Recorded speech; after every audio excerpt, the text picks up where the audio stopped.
Are you ready? I'm ready. I almost wasn't. Wow. I'm like, are you ready? Pause. John Peckman Podcast, Connecticut Valley School of Music and Dance, beautiful downtown Portland, Connecticut. Come over the bridge, go through one satellite, start looking left, make a U-ey, park in the street. I think that covers it. Like and subscribe. If you're watching on YouTube, tell your friends. Have your own podcast right here. Come on here with me. What else? Tuck in your shirt.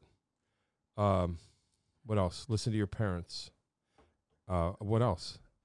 I guess that's it. Buy right. low, sell high. Yeah. All right, Dave is leaving. I'm here today. Special guest. This is going to be interesting. And you know what's great? That means none of your other guests were special. That's That's right. awesome. Sorry, guys. Yeah, sorry. Got into the 90s before you got a special guest.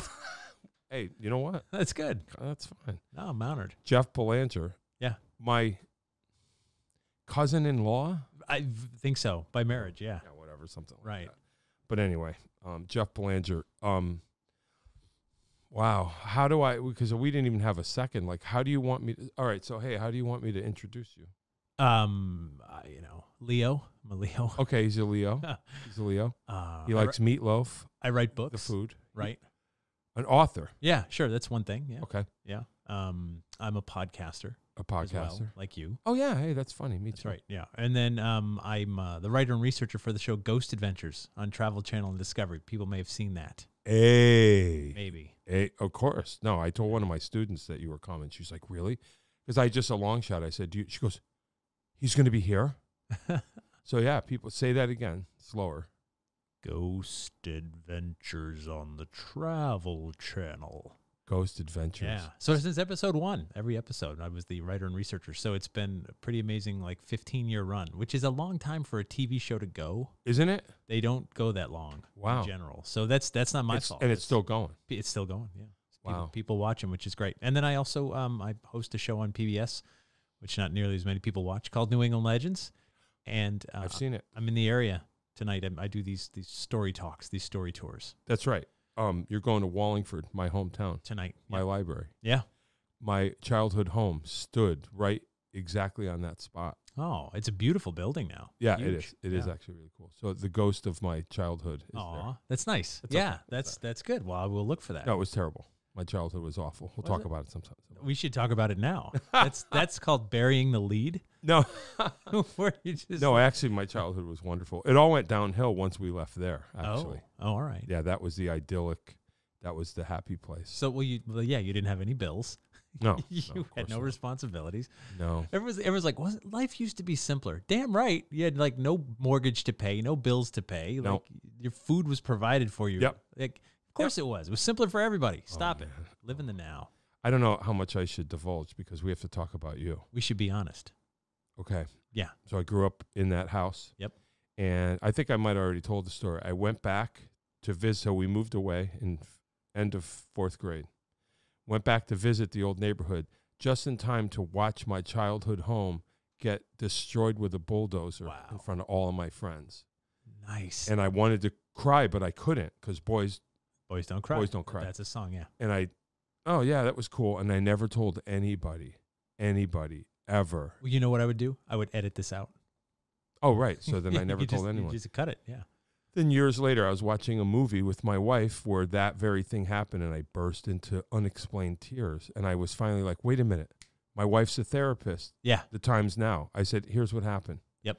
I never told anyone. I was even afraid to tell my dad probably would have been like, yeah, that's sad. You'll be okay. But I didn't know. I thought, boys, we don't talk about that. I was like, cool, look, they're destroying it. Allow me, Yes. the non-therapist. Yes. I think so. The power that we give the home is significant, right? It's just wood and nails and glass and stuff like that. But we know that intellectually, but emotionally, it's so much more. Yep. It's like, oh, I took my first steps in there. I was hugged. I got hurt and was comforted. I was sick and got better. I mean, so many things are emotionally tied to these structures Gotcha. that suddenly they can be haunted in all kinds of ways, can't they? Yep. And add into, you said you avoided the trauma in that house other than watching it get wrecked. Sure. But for some people, really bad things happened. in their homes. Yeah, that's true. That stick with them the rest of their lives. And so those buildings become emotional centers. And I don't care what anybody says. You don't have to believe in this stuff that I do. It's all good. Sure. But I mean, when you can walk into some buildings and feel something and say like, ooh, what is it about this place that I Like this I'm room? You don't know about this room. But this is where they were killed? Yeah. I see the chalk outline on the this is floor where here. you will be killed. Oh, good. Yeah. Should I just get in the chalk outline and save you the trouble? Yeah. It's just, Is my arm? Oh, move my arm a little bit more this way. Okay, good. All right, go ahead, fire away. yeah, fire away. Yeah, ready. Okay. Yeah. I've saved the police a lot of time, right? Yeah, no, definitely. Yeah, for There's sure. a chalk shortage. Yeah, there is. Just use it beforehand. So suddenly, like the emotion is the thing we connect to. Sure. Yeah. Sure. No, that all makes sense. Wow, this got pretty heavy right away. I like that. You know what? I have no time for small talk. Yeah, right. Good point. All right. Well, you know what? You want to know how the weather is? Look out a window. Yeah, exactly. Yeah, Yeah. I don't have time for your I have an app nonsense. for that. I literally have an app that'll tell me how the weather is Yeah. anywhere. Yeah. Well, you know what? I call Google when everyone goes, "Hey, what time? Where do I go?" Google, assassin of wonder. Right. Just Yeah. I don't need to wonder. There's no wonder is no more. You Mhm. just when, what time, how did he, did they not? Yes. Okay. I no longer wonder. Next. When are they open? So now you know what we need? What? Original thoughts. Good And luck there's with that. there's a shortage, Yeah, you got that right. but there are some to be found. There are hills to mine, Oh yeah. Oh, I think that's true. and that brings us to art. Well, it does, right? I mean, what is art? Music, paintings, poetry, Wow, writing. you weren't right? kidding. I'm not. Can we kidding, talk no. about you? We'll get there, but I'm just saying, like that's what art is, right? Art is the expression. Art is the original thought. That's the original thought that sounds familiar. That's what makes it catch, right? You're like that. I wouldn't know. I wasn't I'm not an there. artist of any kind. Right, I you're a don't drummer. create Anything. You're a drummer. Right. I'm not an artist. I'm Yeah, a you drummer. work with musicians. What do you call a and- guy who hangs around with artists? A drummer. Drummer. Yeah, right. We know that. Of course I do. Yeah. Hey, is that out of tune? Wouldn't know. It's I the don't drum. know. Yeah. Does it go? You know the funny thing? Do you know what a drum is? I think so. No, this isn't it. This is like, I know it's a bit of a trick question. I watched an interview with Mickey Hart from the Grateful Dead, Sure. and it blew my mind because he was just like, "What's a drum?" And you're like, "Well, the thing with the cymbals and all that stuff." And Yeah. he's like, "No. Anything is a drum. Go Oh, back yeah. thousands of years, Sure. and Yep. that tree log was a drum, right? The anything That was out of tune, by the way. Yeah, you got it. I think it was a B flat, right? It's a B sharp. So you anything is a drum, and you would express it, and you would find a tone you liked, and you would beat some rhythm, and then something evolved from there. Sure. I love it. Yeah. No. Anyway, I definitely down with that. can we talk about me now? Yeah, I would love to. Okay, Um. So, but you do play music in a way. sure. We connect this somehow. Didgeridoo. Yeah. Yeah, Right. I'm the best didgeridoo player in my neighborhood. That's what I. There's absolutely no I one can't- better. Yeah. Yeah. Neighborhood. I played guitar Yeah. since I was young, Right. and strumming rock star in the basement, and Okay. tooled around, wrote a few songs. Funny story, I wrote a song called "My Christmas Tree Is Haunted." I remember that. Yeah, I remember classic. that. Yep. And your uncle, my father-in-law, Yep. was the singer on it. Yep. Robert Peckman. I remember that. And my buddy John, who's actually a real musician, Sure. he took my words and chords and actually made music. Hey, that's cool. Yeah. And then Uncle Rob sang. And Uncle Rob sang. And so that all came together, and it was a goof. It was like, Yeah. for my fans that like haunted stuff, it was my Sure. Christmas tree is haunted, jingle bells are on the floor. Why not? And so a buddy of mine was putting together an annual Christmas album called Rock for Xmas.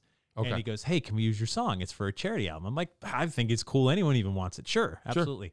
And he's like, "Yeah, we got a song by XYZ on here, by Cheap Trick, and we got a song by Eddie Money." Oh, wow. And so I was like, Far I've been out. meaning to collaborate with those guys forever. Yeah. Yeah. Right? Like yeah. we've all Right. been talking, like, what's the project we're going to do together? Yeah. Yeah. So we're- You're going to be concurrent on an album at the same time. Right. That's it. Anyway, so they had a You know, concert. Cheap Trick's my favorite band in the I world. know. Okay, okay, That's okay. dude. This is I'm Okay, connecting okay. dots I here. didn't know if you knew. Okay. Yeah, the world's greatest opening act. That's right. And so they had a concert, and Eddie Money was the headliner. And there I am backstage with my colleague, Sure. Mr. Money. Mr. Money. Yep. And- G Money. Right. Yeah. And my goodness, man, if you saw this guy back then, you'd just reach into your wallet and be like, I got like $30. Just take it. Get some soup. Oh, oh no. Yeah, get a blanket, get Oh, no. something. Yeah, he was a mess. Yikes. That's too bad. Rest in peace, sir. Oh. But anyway, he was. I was Anyway. like, how in the world is this guy going to get on stage in this state? Oh, right? really? Yeah, I mean, he just couldn't even form words. Oh, He was just like, Eddie, this is Jeff. He's on the album too. Yeah, He's sure. like, ugh. I'm like, oh, yeah. hey man, awesome to meet you. 2 That's tickets, cool. all the songs. You forget how many hits that dude wrote. Yeah, I know. Like you're like, oh, he I know. wrote that one song. No, he No, wrote no. like there was like Yeah. 20 hits. Yeah, no, I know. And then someone literally pushed him on the stage and said, when you hit the microphone, stop. He's like, okay. And then he went out there and he just went into autopilot and did a great show. Wow. And then I'm like, wow, this Wow. poor guy. Gee. So anyway, that's my musical background. But I consider myself a performer. Right. Truly. Like Right. that's Right. my favorite thing to do is to tell stories in front of a live audience. And that's what I do probably like 80 nights a year. Yeah, right. And people pay me to do it. Hey, It's not even freebies. that's cool. Yeah. That's pretty cool. What came first? I Oh. think I know, but you're going to tell me. Writing. Yeah, I started as an author writing books. Yeah. And then the irony is that books don't pay very well. Okay. And you get paid more to speak about them Yeah, right. Oh. than to oh, write them. I see. Yeah. So Wow. But not only Yeah, that, like yeah. but once you write a book, and you've written a book, I know. I did. I know. I was One. there. One. One. How many did you write? 50. I think I'm up to like 16. I know. Yeah, that's great. I'm a glutton for punishment. But I found when I was in front of an audience sort of talking about the subjects that I really love, and the audience would kind of like lean forward. And I was like, Yeah. oh, and you get better at it. So, did you? How did? All right. So you wrote a few books. Did you go out and talk right after your first book? Pretty much, because you have to promote it. Like they Okay. want you to do that. That's how you. Yeah, that's sure. how people Which I find didn't out. do. That's why my book. Right. That's It's a thing, right? So you do this, write about this thing that you do. World's Yeah. Most Haunted Places was the first book, and people are like, "Cool, tell me about haunted places." And I found that if someone read my book and said, "Hey, I enjoyed it," that's nice. It's nice to hear, but Sure. it's wildly different than when you see them like leaning in and getting Oh, of engrossed course. in the story. I got to believe for a musician, you record a song and you put it on Spotify or Yeah, yeah. back when we were Sure. growing up, albums or whatever. And people are like, I love that song. And you're like, cool, that feels good. But you can't compare. Got to see him live. You're playing live and you're watching someone sing along with your stuff. Oh, Boom. interesting. You know Yeah. what I'm saying? That's yeah, the yeah, analogy, yeah. right? Where someone's like, oh my God, they took time and money to come here and they know this stuff and they're singing with me. And like, that's just incredible. And so the performance became bigger and bigger. And I know some people cringe when they hear like nonfiction performance, but it's art. You've got to project. You've got That's to what you emote. make it. Yeah, right. Right? And that's why you get hired again, and that's why people come back, and that's why the crowds get bigger, because you actually care about the broadcast. You're a band. You're a band on the road. Yeah, Town by town. one man band. Yeah, Yeah, right. that's killer. That's really cool. I love it. Yeah, I don't blame you. I mean, I'm a total control freak about my performance, right? So I play music before people come in. Yep. And as people are coming in, I'm quietly making it louder and louder. And that's on purpose. So people have to talk loud to hear each other and their energy's up. So when I'm ready to start, it goes quiet and everyone gets silent, and then boom. Because if it's just quiet all the time, people are starting to whisper. Little of that, a little of that. And then suddenly you're like, ladies and gentlemen, John Peckman! Yeah, exactly. Boom! See? Yeah. Boom. Yeah. Wow. And then so like, Tricks of the trade, kids. but you learn. He's manipulating you before he even starts. Damn right.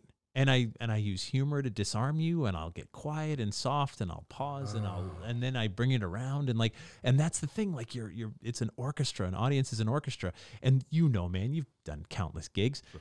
One night you go out there and you slay it. You slay it. So they're all I dead. remember that one time. Everyone's dead, and you just leave the bodies, and that's it. Sure. The next night you got another gig somewhere else, Yep. and you're like, same set. We're Yep. like, Yep. prepare to die, audience. Crickets. And they're looking at you like, I'm leaving. You suck. And you go, what? But last night. I was great. You should see me. Last night. Not like years ago, not in my prime. 24 hours ago. Yeah. Like I slayed it. And you go, what the hell happened? Like that's what happens with me. If I play a bad gig, I'm not right until I can get back up and fix it. Do a good gig. Right? So on the If your last gig's a bad gig, you're going straight to hell. That's it. right. That's where you're going. People will tell you, there's some people that will say like, that's your fault. Like the bad gig was your fault. You need to overcome the audience. And to some degree, I agree with that, but to some degree, I disagree with it because some audiences are dead on arrival, right? Like the energy's not. It's a stormy night. People are cold. Like that would be a good one for you, though.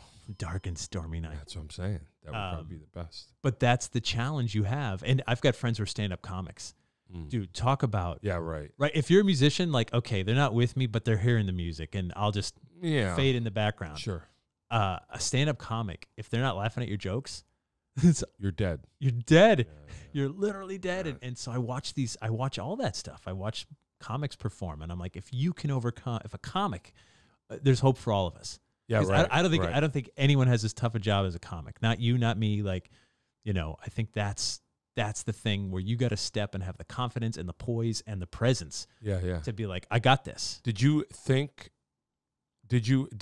must have developed this. You didn't.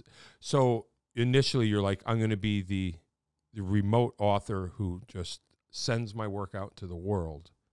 Or did you say it's a means to an end? Like the book is going to get me out there so I can, or did you do your first thing and go, hey, wait a minute, this is what it is. And you've kind of flipped it. Yeah, over time that it's turned into the book is a means to an end. Yeah, right. In the beginning, it was just like, I just had something to say, and this is how I was going to say it. Were you nervous about, well, you're pretty gregarious, I think.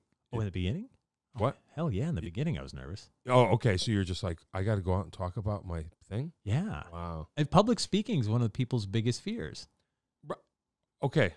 Go. Real quick. Yeah. Don't you feel lucky? I think about that sometimes. People go, that's their biggest fear. I don't have that fear. I realize how lucky we are. I'm just like, whatever. I don't. What? So, that doesn't scare me necessarily. Okay, with this scare. Okay, you're a drummer. I think some people are like paralyzed by that. Well, thought. they are. Just like. But we've also done it a lot. We've also been in front of audiences a lot. True. So let me throw this at you. Like, John, I need you to go on right now. Yep. We're going to do this song. Yep. But you don't know the song. And it's in a genre of music you really don't play. All the time. Wouldn't you be nervous? Nope. No? Nope. I would. It's different. Well, okay. No, I'm not going to say I wouldn't be nervous at all. But my ears. You just have to open. Right. Just open. Let the music move your hands. Don't. Okay. I don't come with, okay, do I know this or do I not know it? If I literally don't know, I just go, let's see. Let's watch. Just see how he's moving and move my hands along with him and then go, okay, what are we doing? Okay. Oh, okay. So you find a beat. Different. Yeah. Okay. I don't know. So for me, if you need me to talk about my subject, I like those challenges, actually. I get it. I need to feel prepared. If I'm prepared, right. There's nothing that's going to happen that hasn't happened to me before. The mic dies. Sure. And you got to just yell it. Yeah, I love it. Heckler, got it. Yep. Sense of adventure. Actually, the irony is in my realm, the worst person in the audience is not the heckler. The heckler's great. The heckler can, you bury the heckler. The heckler endears the audience to you. The helper. The helper's the worst. I'm going to be your helper tonight. Oh, good. Yeah. The one that's just like, oh, I've been there. And did you see the blue door on the third floor? And you're like, oh, I see. Yeah. That's because they take you off of your gig. And I'm like, oh no, this song goes in this chord progression. Yeah.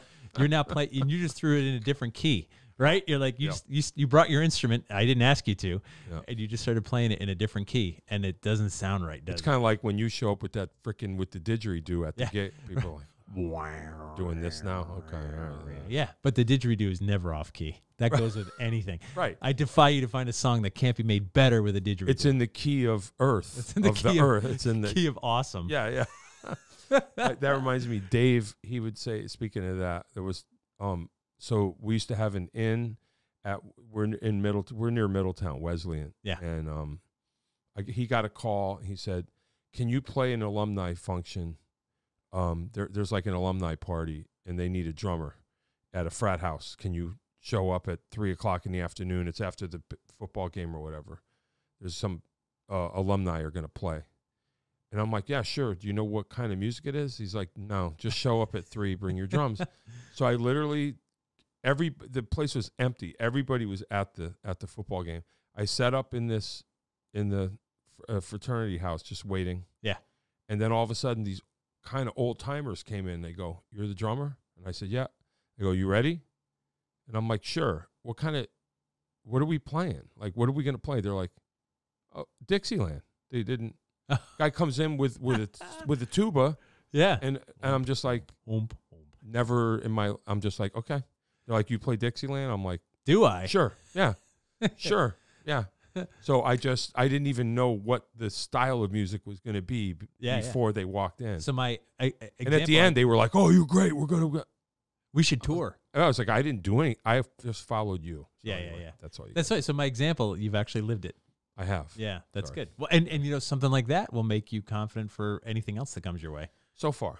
But that happens, right? So it's called experience, and I think people that are used to being in front of an audience, you learn that there's nuances to a crowd. Yeah, right, sure. And there just are. There's things that you can get them going, and you can get them with you, and there's things that you can shock them, and there's and all that stuff is sort of fun, you know. Worst gig? My worst gig? Yeah. Oh yeah, like God, 3 people there. Excuse me, sorry. You just burp on your podcast. Don't edit that. That I'd keep in. No, there's no editing. It's too much of a pain. Yeah. No. So my worst gig, like 3 people showed up. Yeah. And you there's no way to have energy.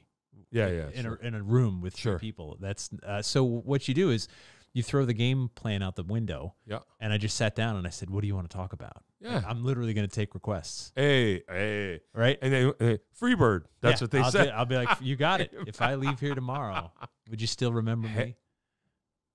Hey now. Yeah. Now see? Yeah. See what I'm saying? Right. Wow. Yeah. I'm as free as a bird now. Yeah. And this bird you cannot change. Whoa. I know. Hey, you know what? Wow. That was my. You play Freebird? You do now. You play Freebird when people come in? Sure. You do now. Yeah. Know what I'm saying? Yeah. Wow. Whatever gets the crowd. I always going. hated that song. Now I'm realizing how profound it is. Wait a minute. Wait a minute. What? I'm as free as a bird now. How about you? Live version. Right. Play it pretty for Atlanta. Oh man, that's talk about knowing it, huh? That's in the live version. that's in the live version. No, I have the one that says, "How about it, Hartford?" It's a bootleg. Oh, see, and then he starts hitting it with like the slide, and it sounds like a bird. Yeah. Oh yeah, it's a great trick. And you're like, wow. All right, we got to get on track. Do we? Yeah. Oh. What kind of? Hey, when are we going to start? Yeah, right. Exactly. Okay, hit record. All right. All right. Okay. I gotta get some relevant history though. Sure. In case anyone's curious. So talk about the show again, just so people understand. Ghost Adventures? Yes. Okay. Ghost Adventures, a show. Yeah. I've seen it. So Ghost Adventures is a ghost hunting show. Okay. That's been running since 2008. Wow. And it started on the Travel Channel. Now it's on Discovery Plus, and it's still on Travel Channel too. Yeah. And so it follows Zach Bagans, who's the host, Sure. And his team. Yep. Aaron, Billy, and Jay, and they go to haunted places and they look for ghosts. And how did you get involved? So I had already been writing books about haunted places, Yep. and Zach, the host, who's also the producer, called one of my buddies and said, "Hey, I need someone in those haunted places everywhere." And like, "Oh, you want Jeff? Jeff's written all these books. Sure. He's the guy." And that was enough. And so he goes, "All right, Wow. we're going to do it." And it was just 8 episodes. That's all Ghost Sure. Adventures was supposed to be. Okay. And I was like, cool. I've written for magazines. I've written for newspapers, for the web. I've written books. I'm like, I've never written for television. Like, let's learn that. Like, it's Hey. just a different Challenge. medium. Yeah. So I was like, cool. And so it was neat to be part of something, because the thing about a television show is that it's like a song. Yep. It has to have a familiar pattern to it. Mm-hmm. Just like, when the chorus comes around again, by the 3rd time it comes around, you're hopefully singing along. How about you? Yeah. How about you? Yeah, I know this one, Freebird. Yeah. So, you building something that seems familiar from episode 1 is a really challenging thing to do, and it doesn't always work, which is why so many shows sort of flop. Oh. So, Winning team, obviously, with you on it. Well, right. Here you are, 8 Yeah. years later. No, How many? 15 years. 15 Yeah. years. It's staggering. Yeah, like that's a really long run for a Well, show. there's always going to be people dying. You probably are doing shows now. The people were alive when you started the show. It's funny. You know what I mean? Like, yeah. I'll meet people and they're like, "Oh, I watched that when I was a kid." I'm like, "Oh my God, I'm old." I know. I've been teaching too. I have grown adults come up to me and go, "You remember me?" No, if you had a picture of you when you were 8, I would go, "Oh yeah, I remember yeah. that kid." But like, no, Worst you're just way a to grown-up. open any sort of dialogue. Do you remember me? Yeah. Oh, no, Yeah, it can't no, be good. I was pretty sure you were dead when I left. I don't know. Yeah, you were not breathing. I swear. I would have called an ambulance. It's terrible. So yeah, so like putting this whole thing together, and everybody's throwing ideas around, and so my part is as the writer is the history, like giving them the setup, because Right. that's, you got to set it up. It's like a stage. You need to set Yeah. the stage, and so that's the part I work on, and then finding people that have stories to share on camera. So I'll do all those interviews ahead of time and say, hey, Oh wow. can you come share that? And Sure. and then once the lights go down and they start investigating, whatever happens. Okay, so you're the narrative almost. Yeah, the setup. Yeah, The setup. mystery, yeah. When did they already have a list of places, or did they say to you where, or did they like how? Yeah, it was very collaborative, especially in the beginning. It was like, well, there's a couple places we know we want to go. What else do you suggest? Yeah. And then as the seasons wore on, season 2, season 3, season Sure. 4, then it was endlessly looking for the next location. Yeah. And so now, thankfully, we have someone that just looks for locations, Great. which is because that'll take all the time you give it, because you're always looking. I see. For, because like we just did a hospital, now let's do a prison, or we just did a Oh wow. so it's not just, it's geographically diverse, Yeah. it's type of haunting Yeah. diverse. And now they just give it to me, this is where we're going. Good luck. Wow. Okay. And then How many start working times on do it. you're like, I already know that one, like I know that place, or We've done those. yeah. So yeah. that we do about 2 episodes a month Wow. times 15 years. Wow. It's like we're in the hundreds now. Yeah. And so So you're discovering new places from the show. yeah, well, like what's cool is like Kinda. once you get an audience like that too, people are like, oh, have you heard of this place? Right. And we look at all Then- those. then, Some yeah, of them, sure, some sure. of them just aren't going to work, and some Sure. make perfect sense. So Sure. yeah. Yeah. Wow. That's wild. Are you still writing? Mm-hmm. Yeah, Okay. every episode, yeah. No, I mean, Oh, books? yeah. Yeah. I had a book about climbing Mount Kilimanjaro. Well, yeah. Hold on that. Put a pin in it. Yeah. Yes, because I definitely want to talk about that. I just finished a book that'll come out in September. Okay. It's a Christmas book. Oh. It's called The Fright Before Christmas. Surviving Krampus and all the other Right, witches and monsters and ghosts of the holiday season. Great. I'm so excited. It's full color. It's hardcover, professionally illustrated. Hey. It's gorgeous. Woodcuts. It Yeah. looks like it was Right? printed in like 1890. Yeah, perfect. It's so gorgeous. Can't and wait. it's all about, like, honestly, I feel like this story saved Christmas for me, because the story of Christmas is really, it's all about one thing. It's about the winter solstice. That is what all of it hangs on. All of it, Okay. right? Yule, Saturnalia, Yeah. the Yeah. winter yeah. solstice. Yeah. And the thing about the winter solstice is it is 100% inclusive of all people. Winter affects Right. everyone. Right, I don't sure, care what you sure, believe in. sure. Atheist, Jew, Muslim, Sure. Hindu, right? Snail. Like, Anything. you're Anybody. scared that it's the shortest day of the year. Will the sun come back? Will I survive the winter? I see. We are petrified. I see. There are things out there that will kill you. And then you live, and then next time it happens, you go, wait, this was almost a year ago. Right. And then it takes you probably a century to go, it happens. We now. take in the harvest. We celebrate. We give gifts to each other, because I know, hey, man, if my roof collapses under the snow, I might be knocking on your door. Right. And so we want to spread a little good cheer. Yeah, here's a fruit roll, a fruit cake. Fruitcake, yeah, exactly. And so there's so many great traditions that are Cool. come from so many different cultures, and people don't understand it. They think it's about one thing, and it's really not. Yeah. And it's a Yeah. great story. It'll come Yeah. out in September. Wow. Hey, that's cool. Yeah. That's cool. Did you ever, this is a stupid question, it's a waste of time. but Great. I get caught on something. You discovered places from the show that you later wrote about? Yeah, that happened. That happens? Not often, because Yeah, because you already know. when you do this all the time, Right. like, stuff's on your radar. Yeah, You know what yeah, I mean? Like, that's what I'm oh, saying. have you ever been to? Yeah, probably. Have you ever heard of My House in Berlin, which we'll talk about later? Sweet. Dude. Next episode of Ghost Adventures. Yeah. Um, Well, it's not that bad, but but that's the thing about an audience, right? So people come to you right. now, So it's just endless. which is great. Like, Yeah, you know, yeah. sometimes, and when you're starting, What in if we any- stop dying? What if death gets canceled? Well, What if there's- they cancel death there's and still- people no longer die? You're going to dry up eventually. No, because plenty of people have already died. Oh, right. I don't think we'll get Yep. to all those okay, stories. Good. Yep, gotcha. 2 a Gotcha. month, you Nah, know, never. we're covered. Yeah, For you're my good. lifetime, anyway. You're good. I mean, good. down the road, sure, Yeah, you you're know. good. but I'll be good for a while. Oh, but wait, but you're not going to die though, Oh 'cause shoot, there's no you're death. right. Yeah. Wow. Well, we'll just have to die. Yeah. I'm dying a little right now. Aw. No, it's okay. Don't worry about it. No, no. So what do you think's what's wrong with you? How did this happen? Why? Because I remember you when you weren't like this. Wow. Yeah, it's been a while. I don't know what that means. No, I mean that you got interested in, what do you call it? Ghost, paranormal, yeah. Paranormal. Sure, yeah. Yeah.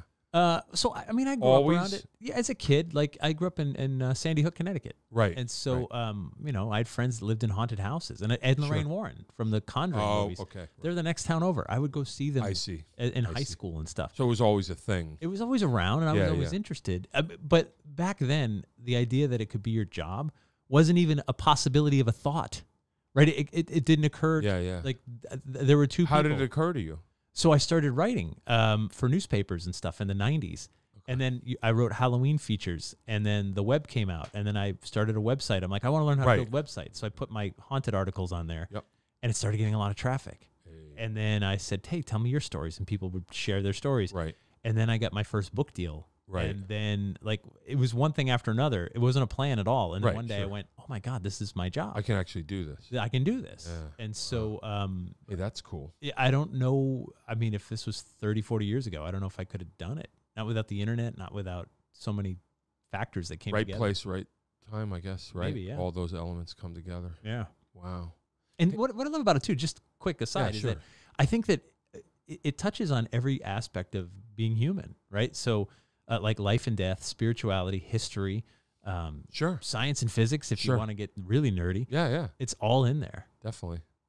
Yeah, right. So there's any number of conversations that could be had. Yeah, no, that's really yeah, you're right. It pretty much covers everything. There's not much you can't talk about. Humanities, right? Like, what, psychology, Really.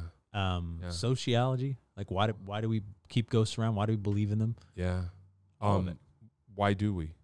Because for a number of reasons. One is egocentrism. Sure. Like, we need to feel like we go on. Sure. And these are the same arguments for religion, right? Like, Right. we believe in an afterlife Sure. because this can't be it. Right. It would feel too meaningless. Yeah, sure.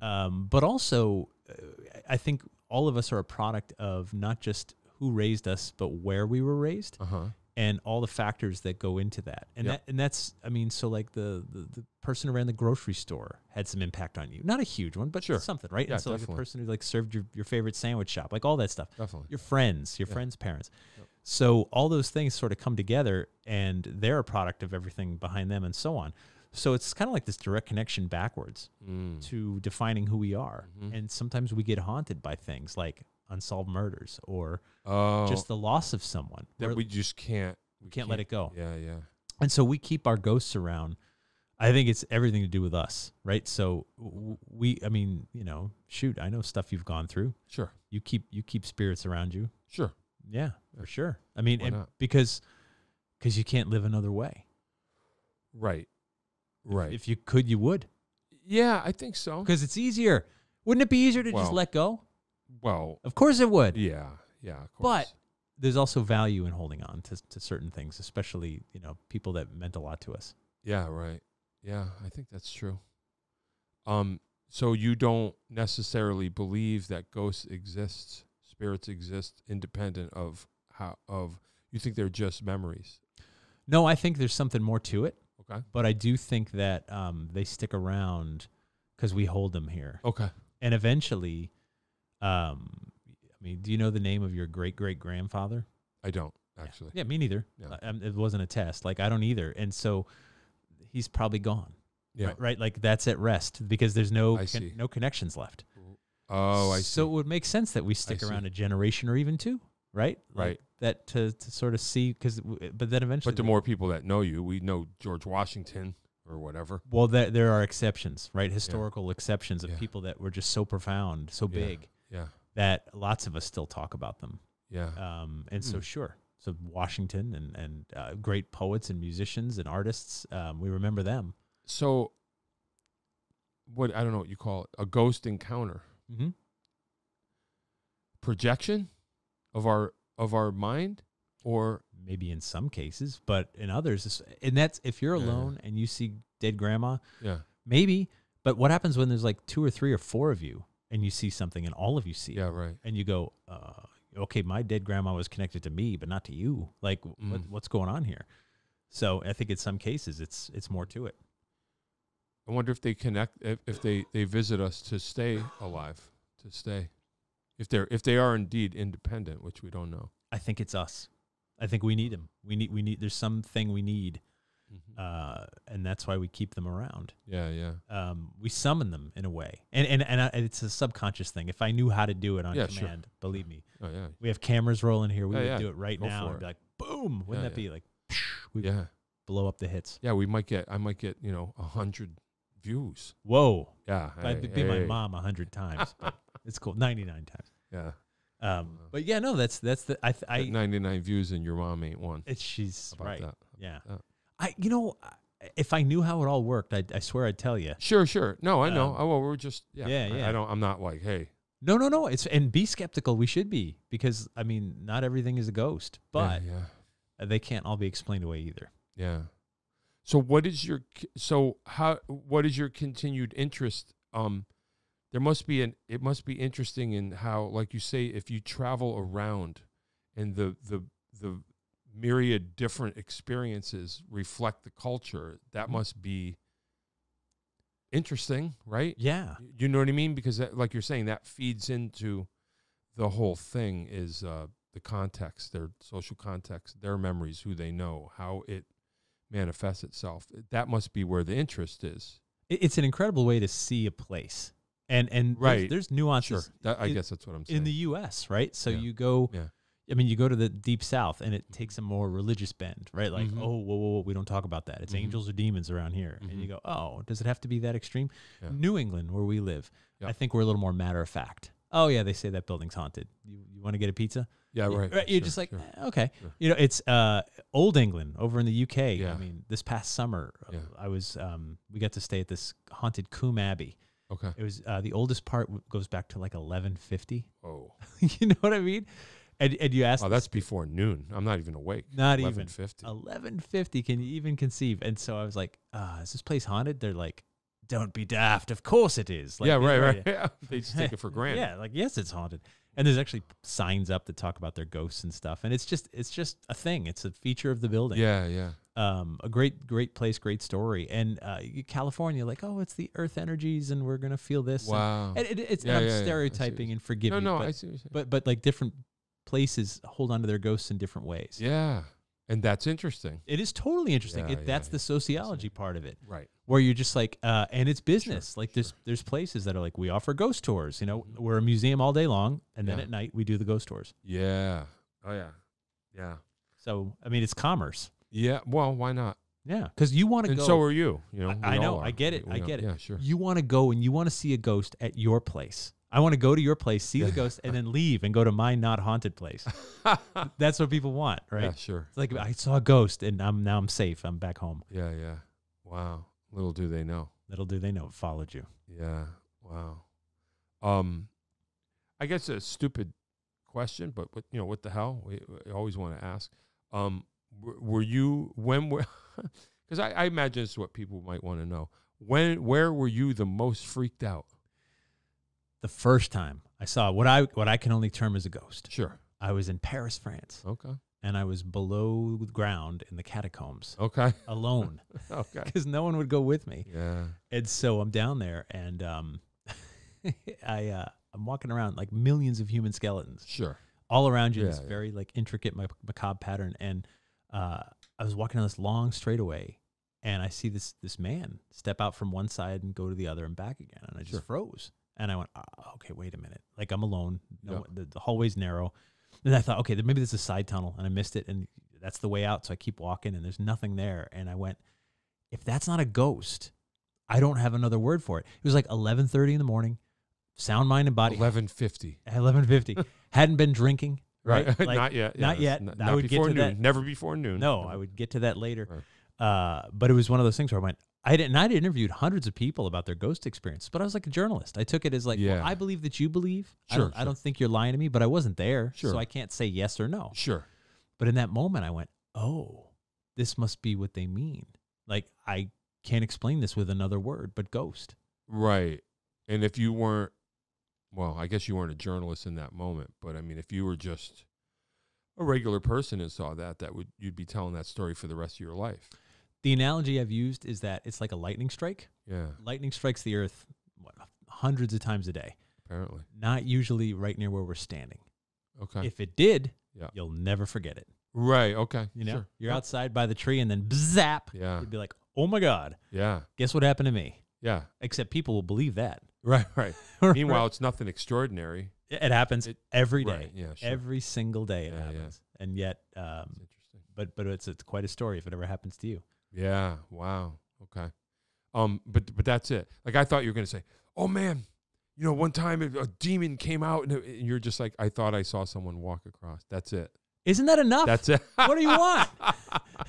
I've been more scared than that in my own house, which we're going to talk about. So, I mean, I've been scared by living people, like because it's shocking, it's jarring when you go. Oh wait, yeah, wait. I just was wondering. Like you, I mean, I'm just saying. Sorry, I didn't mean to interrupt. I just No. for the sake of that you theoretically, if we are interested in such things, you have been everywhere there is to be, Yeah. and that was the thing that freaked you out the most. I was once in Eastern State Penitentiary in Now you're just making stuff up. Philadelphia. I'm sorry. It's the original penitentiary. It's where we get the word. Wow. You're supposed to be penitent for your sins. Sure. Everyone was kept in. Originally, everything was solitary confinement, and there was a single window, which was like a slit in the roof, so you could look up to God and apologize over and over for all the things you did. Not allowed to talk to anybody else. If they had to move you from your cell to anywhere else, they put a bag over your head, so you couldn't even see the guards. Like, no contact. This was cutting edge, right? Yeah. Now you realize it's emotional torture. You just described my marriage, but that's okay. So it's now closed. You can tour it, but we were doing a ghost thing there at night with the Ghost Adventures guys. And I walked down this one cell block, and it's a genius design. It's like a wagon wheel, and all the cell blocks go off the middle. So like 4 or 5 guards could stand with their backs to each other and see the whole prison. I see. Yeah. So I was walking down one of them, and it was totally dark, no flashlight, no nothing. And like the cells are all open, all the doors are open. It's rusted and it's creepy, and you can't see anything past this wall of black. And around the middle, I just stopped and I was petrified. And I wish I could tell you why. Nothing touched me. I didn't see anything specific, but I had this overwhelming feeling of dread and fear. And I just turned around and went back to the middle, and I'm like, okay, it's gone. And then I'm get like scientific about it. Like, I'm going back again. Yeah. I got like a third of the way in, and I just went, nope. Like there is something that feels really bad in here. Sure. And I stayed out, and I was scared, and I wish I could say like a 7-horned monster jumped out, but it didn't. It's just something I felt. Yeah. Wow. Yeah, that would do it. Yeah. That would do it. And you're in a place where, it's pretty awful people were. Right. Yeah. Yeah. So one can only imagine. Right. People get shivved over a pack of cigarettes, and that happened. Yeah. Wow. Okay. Where's your favorite place that you've been that made your heart race, that you were like, wow, this is cool? So I talked my way into the White House. Oh, hey. This was years ago. I mean, it took some planning. It wasn't as easy as just knocking on the door. But I called the White House. I said, hey, I want to do a book about the ghosts of the White House. Hey, is Joe there? Is your refrigerator running? Yeah. This was years ago. And so they were like, huh. And in a minute, I was talking to the boss. And the boss is the chief usher. Okay. The chief usher is the person. There's about 100 employees of the White House. That have it doesn't matter which political party's in power. Sure. Butlers, cleaning crew, groundskeepers, chefs, all that stuff. And so he said, yeah, we're not really interested. I said, but we're going to do a children's book about the ghost of the White House. You can't know who Ghost is unless you know who the person was. And he said, go on. Yeah. Hey. And so I had to submit to a background check. I had to get sponsored by my elected official. Sure. And then I got to go there and interview some of the staff. Okay. And when you walk through that building, there's a power to it. Yeah, there must be. There really is. And you stand there in the North Portico, and every U.S. president stood where you're standing. All of them. Yeah. Washington died before it was complete, but he laid the cornerstone. He was there. Sure. Like all of them, Lincoln and everybody. Yeah. And you just feel the gravity of that building and the staff. What if you felt evil, like in the penitentiary? You were finally there, and you're like, this is wrong. I didn't at the time, but I was only there a few hours. Right. But it was amazing to talk to some of the staff, and they're like, "Oh yeah, it's haunted." Like, and I'm like, yeah, sure. I'm like, I have a recorder. Like, you know, Sure. you see, it's on the Sure, record. They're sure. like, but the people that work there are number one, they're completely apolitical. Right. Like, Sure. I promise you, they don't watch the news. Yeah, You yeah. couldn't possibly do that with that job. Right. They serve their Right. All of a sudden, country. you might accidentally poison someone. or whatever. Exactly. I mean, Right? I'm like, I even asked the chief usher. He had served every president between Nixon and George W. Bush Wow. for decades, right? Yeah, And I yeah. said, I'm gonna guess you didn't vote for the person who won every time. I Yeah, said, I'm right. not asking Sure, who. sure. He's like, yeah, that's fair. I said, and even if you did, on the off chance you did, that your guy won every Yeah. time, he's gonna do something eventually that's just so stupid. And how do you bring that SOB coffee? Yeah. Right. Right? Right. Like, yeah, yeah. you had my vote, but you're an idiot on this, Yeah, yeah. this thing, right? And he's like, I serve the presidency, and that's how I serve my country is Wow. to make the president. It's a heavy gig. It's a super heavy gig. Yeah. He's like, so I know if there's a foreign leader coming in who really enjoys this one American dish, I can make sure we have it. And so he's in the best mood possible. So when our president and him start Hey. negotiating, I'm like, that's actually pretty spectacular, Wow. right? So we owe those people so much. Absolutely. Yeah, that's like, heavy. like, oh, this person has a nut allergy. We make sure they're Getting safe. it done. This person's favorite drink is this. We have it on hand. Yeah. So when the president starts to negotiate, they're like, wow, you've hooked me up. Like, you knew that my favorite food was Cheese Whiz, and you have like a whole case of it here and Wow. whatever, right? So like they take care of all that. Wow. It's pretty amazing. Yeah, that's interesting. Yeah, stuff you don't think about. The hidden. Yeah. Right. Yeah. The hidden. And so forthcoming about their ghost experiences. Really? Oh yeah, second floor, Lincoln bedroom. There's Lincoln sitting on a chair, Wow. arms, over resting on his legs, and Sure. he looked right at me, and you're like, Whoa. damn. And Wow. I mean, they work for the White House. They're Yeah. drug tested. They're Yeah. psych screened. Yeah, They're sure. background checked. Sure. That's as reliable a witness as you'll ever get. Right. Wow. Yeah. That's heavy. That's really cool. Kilimanjaro. I do not want to run out of time before we Okay. get to that. Yeah. This man has climbed Mount Kilimanjaro. Right here. In Africa, yeah. And let me just say, before you tell your story, that I read the book, and I was a nervous wreck because you're a great writer. So I was there, and I was like, I was scared, and I'm like, well, I know he didn't die because I know him. Right. But yeah, you like dropped your glove, I did. and this was a problem.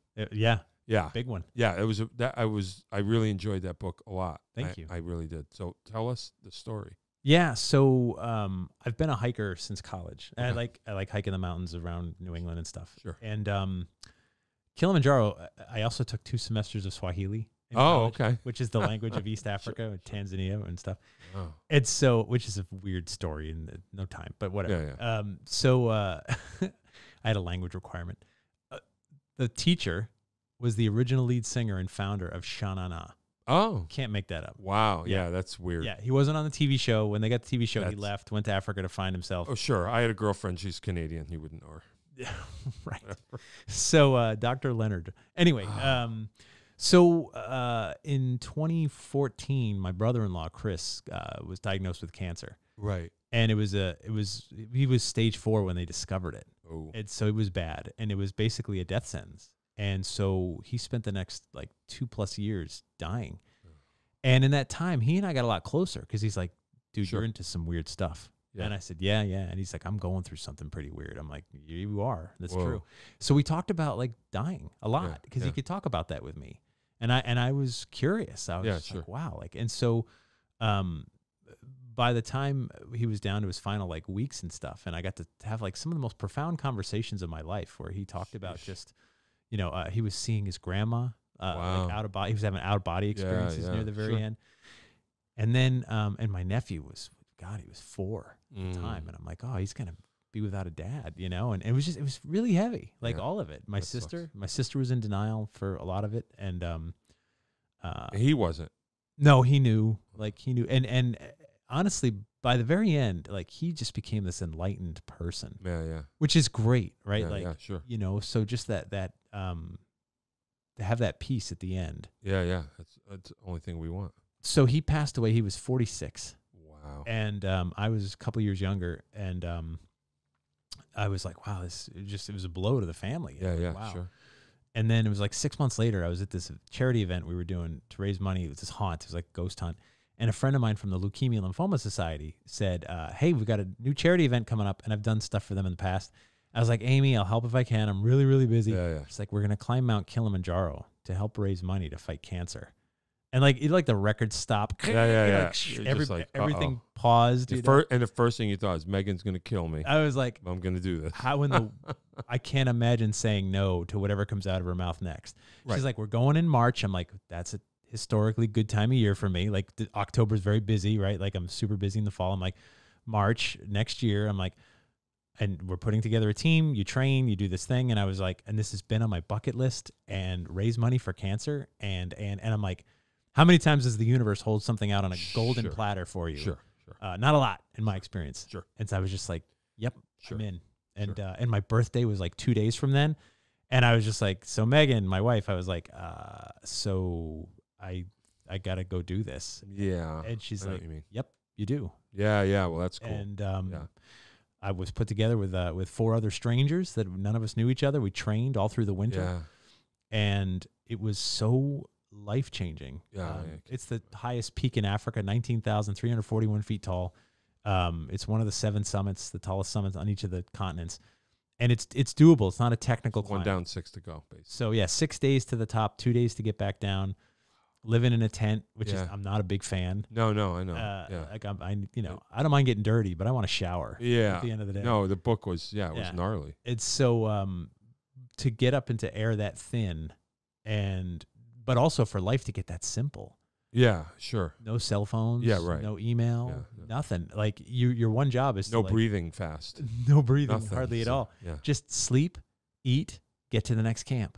Like that's your job. That's all you have to do today. And it got so simple. Yeah, sure. And unplugging and it's meditation at its most sustained. It was incredible. And you have to push yourself, because like when you can't breathe and you're trying to find the strength to take the next step, and there's just not much air up there, and yeah, I didn't like reading the book. I just was like, it was Lord.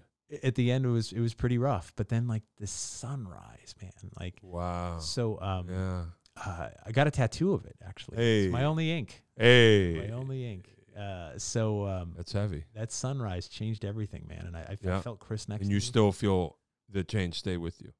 Absolutely. I mean, I'm not 100% different. I'm still the same but guy. it's unforgettable. Yeah. Obviously. But but I'm a guy that's climbed Mount Kilimanjaro. I keep that forever. Yeah. Like that's right. There's no one can take that. Yeah. Right. So, if it calls to anybody, it's recommended beyond belief. It's deeply spiritual. It's deeply physical. Yeah. And I think sometimes you have to, especially as we get older, your life gets comfortable, which is good on days. Sure. But when you're young, when you're like 20 and starting out, and like everything's a struggle, like you get the grit to get through it. Yeah. And you get older, and you're like, you want to find the grit sometimes. Yeah. I know the feeling. And so what's the challenge you can put in front of yourself to say, like, can I go do this thing? Yeah. And then you do it, and you come home and you go, all right. Yeah. Still got the grit. Yeah. And I'm not taking out the garbage.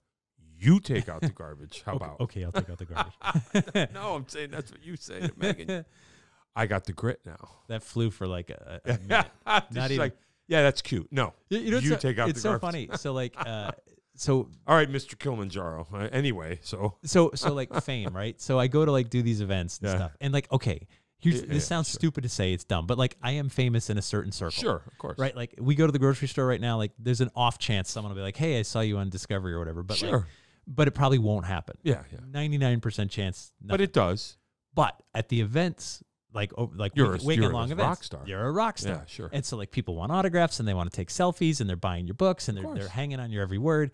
And then you come home and your wife's like, take out the garbage. Yeah, yeah. And I'm like, would it kill you to ask for my autograph once in a while? Would it kill you? Like, really?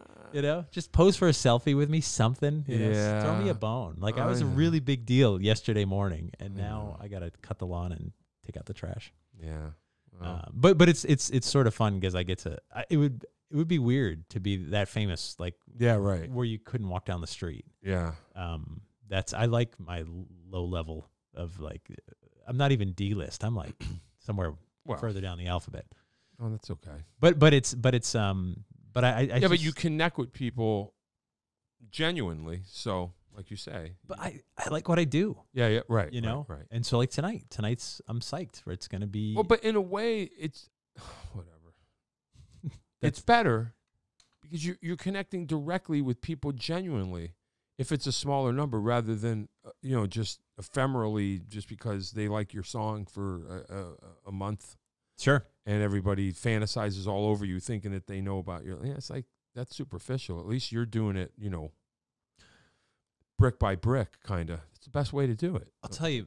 I've been doing my podcast for 5.5 years now. Yeah. It's called New England Legends. Yeah. I've listened to it. So that's one of the favorite things that I work on, because what I love about podcasting is that it's so intimate. Yeah. Like right now, we are in someone's ears.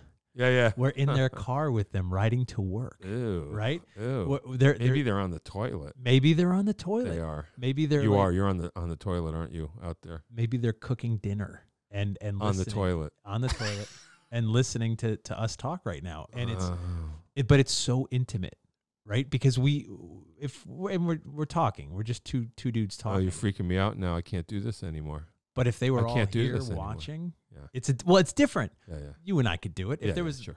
1,000 people out there watching right now, but it would be different. We wouldn't be acting like this. Well, you know what? I would be performing. So my thing is, I honestly, I don't know. I'd be surprised if if our numbers in all of our platforms, if we're even breaking 1,000.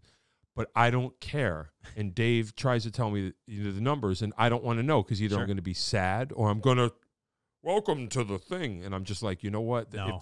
Not that this is a success or whatever, but I'm like, I can only be me, and that's it. I can't, if I start, whoa, welcome to the podcast, and it's over. So see, I watch my numbers all the time, because I'm always curious, why did this episode do a little bit better than that one? Sure. Like what, I'll get there eventually. And I want to learn, and I want to get better. Yeah. And I'm in the ignorance phase right now. And we have advertisers, so there's that. Well, right. Yeah. And they want to know what they're getting. Yeah, I'm just trying to I'm not at that point yet. But yes. But how do you do that? Strike that balance. Between still being. Did you ever see the documentary Hero Dreams of Sushi? No, I have no idea what those words are. Yeah. What those collection of words mean. Yeah, it's a great documentary. It's about this guy in Japan that has been making sushi for 75 years. Okay. And the reason anyone who makes anything should watch it is because his work ethic is the most unbelievable thing you've ever seen. And this documentary sort of picks it apart, where he's just like, and you believe him. He's 80 in the doc. And he's like, I'm trying to make the next piece of sushi that I make better than any other piece of sushi I've ever made. Right. I'm still trying to improve. How lucky you are. And how many has he made?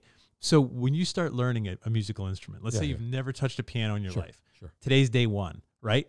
You're going to learn, these 3 keys, boom, C chord. Yep. And this D chord. And all of a sudden, in the span of a week, you're going to go from 0 to hundreds on the scale. Yeah. You're going to learn so much. Yep. But then if you stick with it, the margin gets much smaller. Yeah. Right? You're going to get better, but in tiny little pieces. Sure.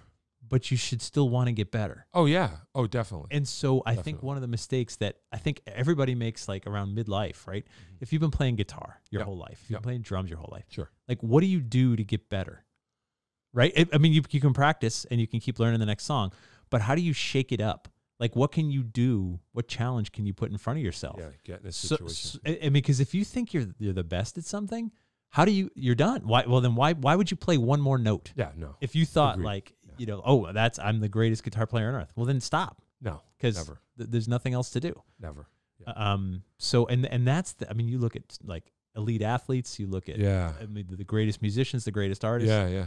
They are driven. Yeah. By something. Yeah, definitely. Part madness. Yeah.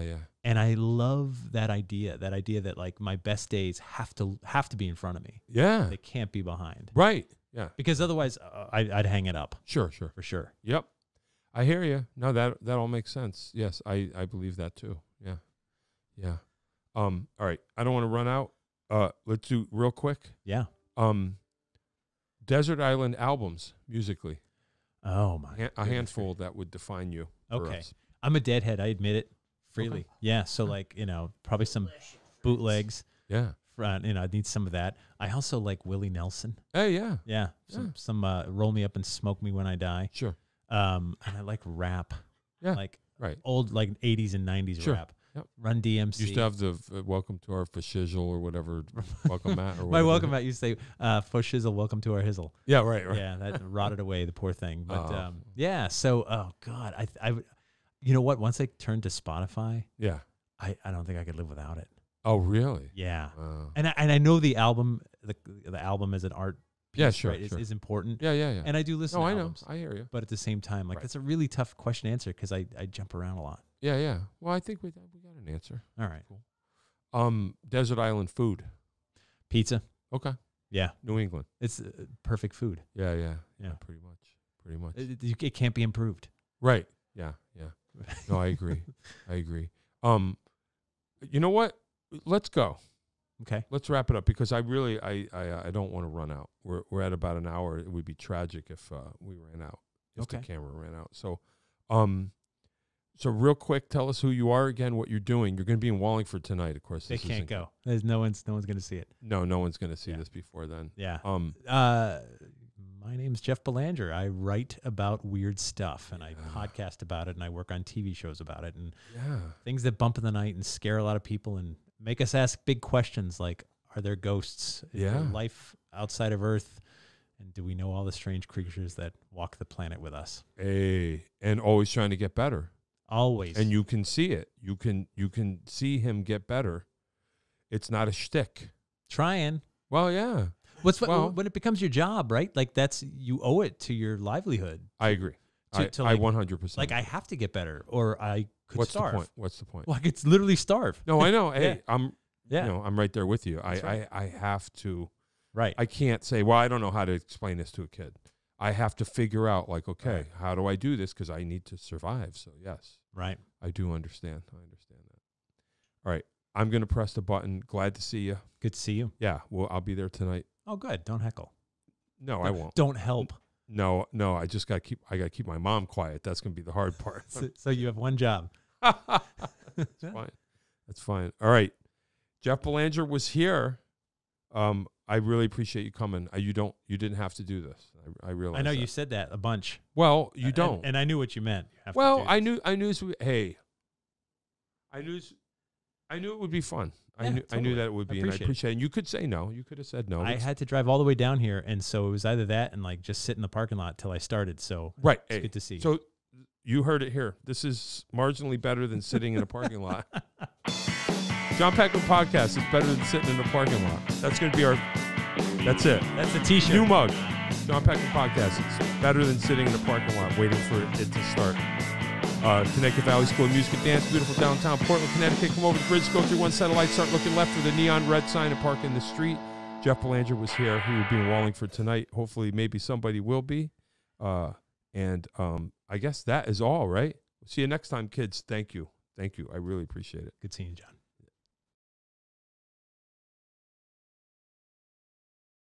If you'd like to start your own podcast, give us a call at Connecticut Valley School of Music and Dance. Our professionally designed podcast space is here for all your recording needs.